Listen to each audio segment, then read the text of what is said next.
Hello everyone, আসসালামু আলাইকুম। কেমন আছেন সবাই? আশা করি অনেক অনেক ভালো আছেন। আলহামদুলিল্লাহ, আমিও ভালো আছি। এই তো বসিয়ে দিলাম বিরিয়ানি।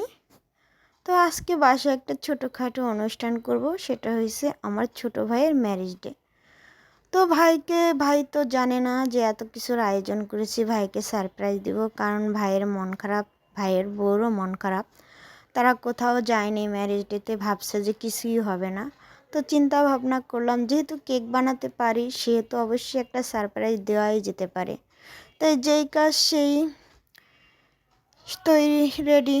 তো ঝটপট করে একটা কেক বানিয়ে রেডি করে নিলাম, সাথে বানিয়ে নিলাম বিরিয়ানি। তো এবং সবাইকে বললাম আমার বাসায় আসো, তোমাদের জন্য একটা সারপ্রাইজ আছে। তো বলতেছে কিসের সারপ্রাইজ, কিসের সারপ্রাইজ? তো আমি বললাম বাসা আসলেই দেখা যাবে। তো বললাম চলে আসো আমার বাসায়। তো চলে আসলো। তারপর আমিও ফাঁকে কেকটাকে বানিয়ে ফেললাম একদম ঝটপট তাড়াহুড়া করে। তো কেকটা কেমন হলো অবশ্যই জানাবেন। ছোটো ভাইকে সারপ্রাইজ দেওয়ার জন্য ঝটপট করে খুব সিম্পলভাবে কেকটা বানিয়ে ফেললাম।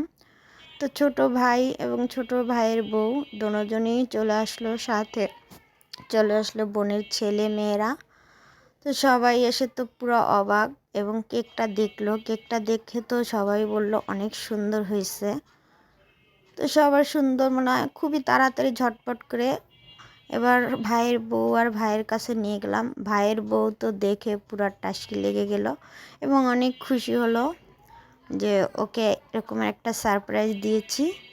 তো ভাই আর ভাইয়ের বউ খুশি মানে আমি খুশি। তো ছোটোখাটো একটা অনুষ্ঠান, জাস্ট একটু কেক কাটা, এই আর কি। নিজের ফ্যামিলি আর বোনের ছেলে মেয়েরা আসে মামিকে উইশ করার জন্য। তো ভিডিওটা কেমন লাগলো অবশ্যই জানাবেন। আর খুব ঝটপট করে কেকটা তৈরি করছি, যে কেকটা বেশি জমতেও পারেনি, সাথে সাথে কাটা হয়েছে। এই তো কেক কাটলো ভাইয়ের বউ। সবাই আমার ভাইয়ের বউয়ের জন্য দোয়া করবেন। ভিডিওটি কেমন হলো অবশ্যই জানাবেন।